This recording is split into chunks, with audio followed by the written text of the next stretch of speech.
I guess you can say now it's an early Monday. It's Monday morning now, on June 17th, 2013. And last night, should I say now, we saw the San Antonio Spurs take a 3-2 lead in the NBA Finals series against the Miami Heat with a 114-104 victory.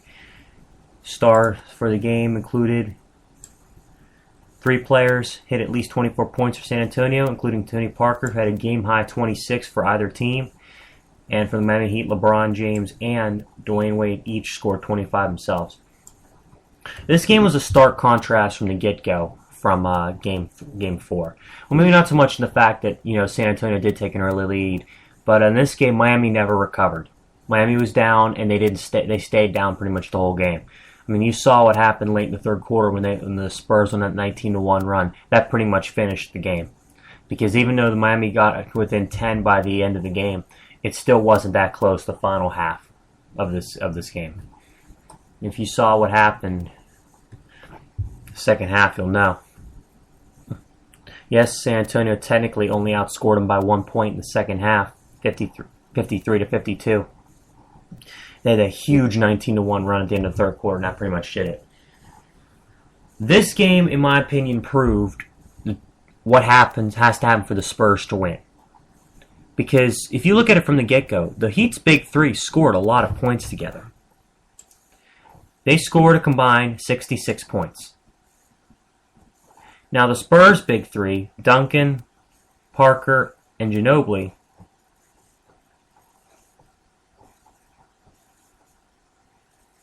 scored 67. Now, for my formula for the Spurs to win is they have to get physical with the Heat in the interior, and that's what they did. I mean, you saw the difference in points in the paint.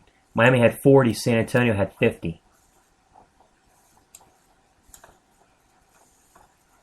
It was one of those things where San Antonio really dominated physically inside.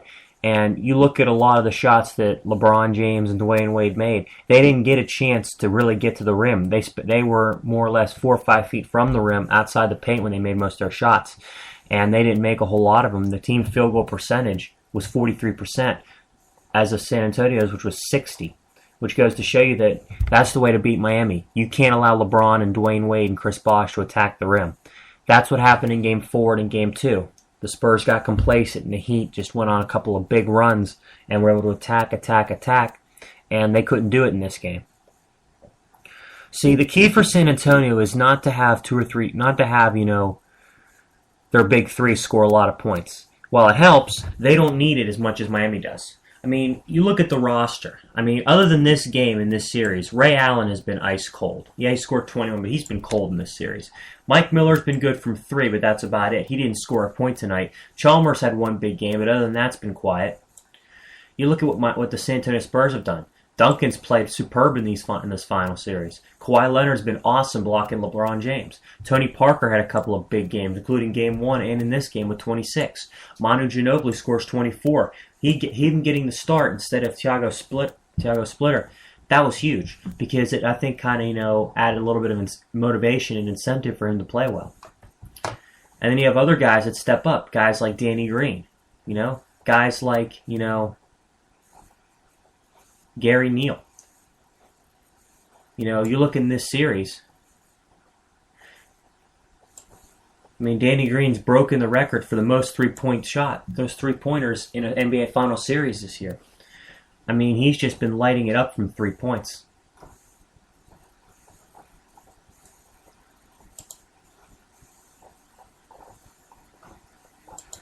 I mean, you saw we see what he's been doing for this final series. It's just been unprecedented. I mean, he has been playing as well as he's just been playing unbelievably. He's playing better than anybody in the finals right now. I mean, if the series were to end on Tuesday night in Miami, Danny Green would be the NBA Finals MVP.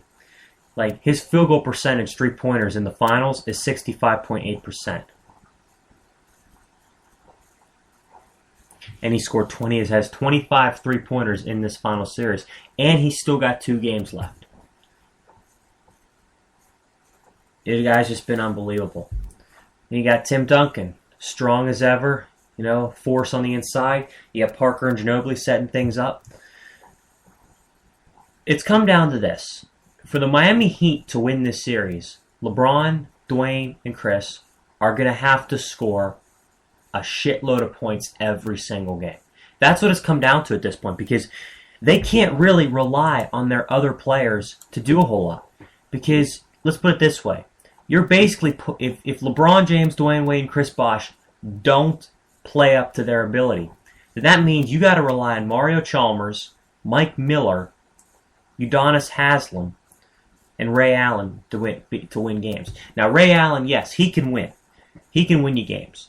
But Chalmers, Miller, it's a losing proposition. But look what the Spurs have been doing so far. I mean,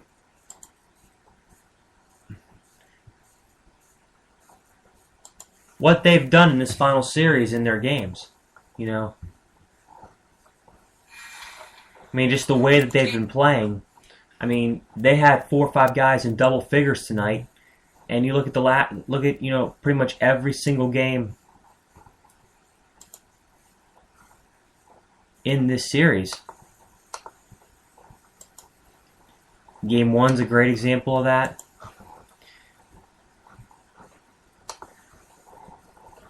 When they won 92-88, I mean, their guys were more balanced. Their guys were scoring more points in terms of how they were spreading the offense around. It wasn't 2 or 3 guys. It was the whole team practically chipping in. You look at the box score for Game 3, 113-77. They absolutely blew them out in that game.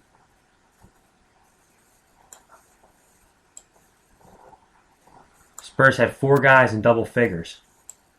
Just the way that they've been playing, they've been spreading around the offense. I mean, who knows nobody knows who's going to get all the points in a particular game. No one knows.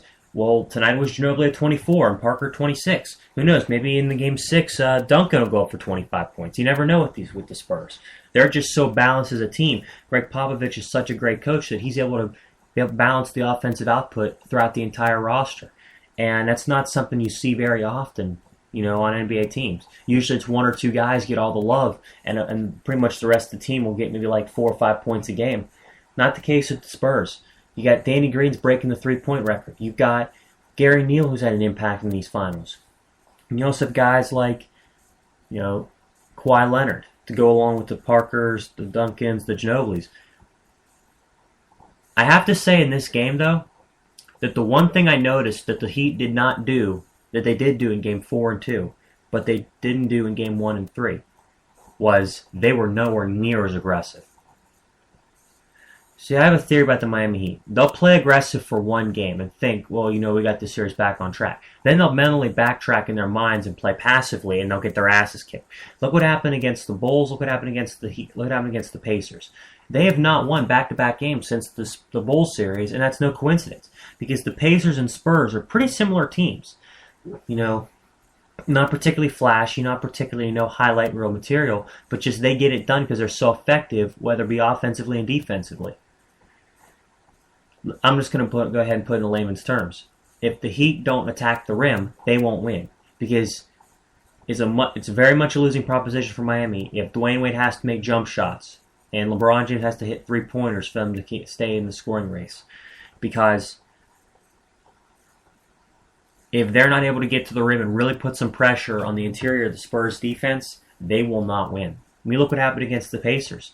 The only times that they succeeded was the times they were actually able to penetrate the defense and get the ball to the rim.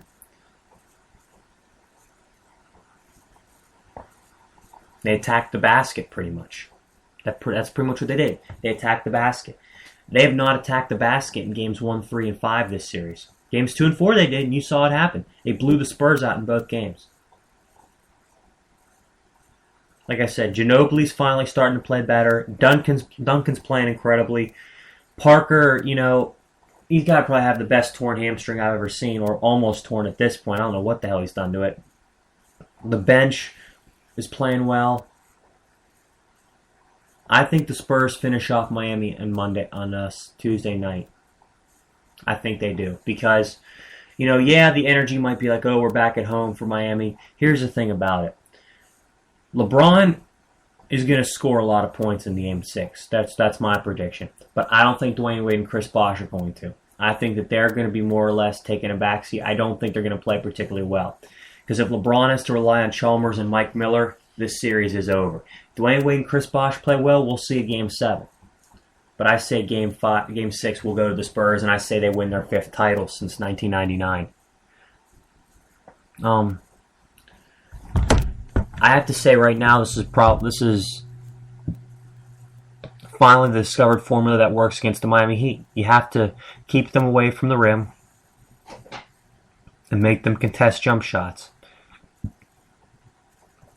Yes, Dwayne Wade and LeBron James, they can shoot some jump shots, but Chris Bosh isn't very accurate at those. Ray Allen's the better from three-pointers than from in close. It's just one of those things where they need to be aggressive and attack the basket. If they don't, then they just don't win games. They simply just don't win games.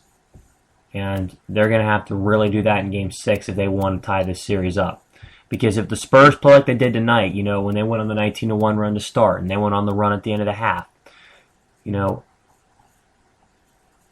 then the Heat are really going to have their hands full. But I say that on Tuesday night, San Antonio clinches their 5th title.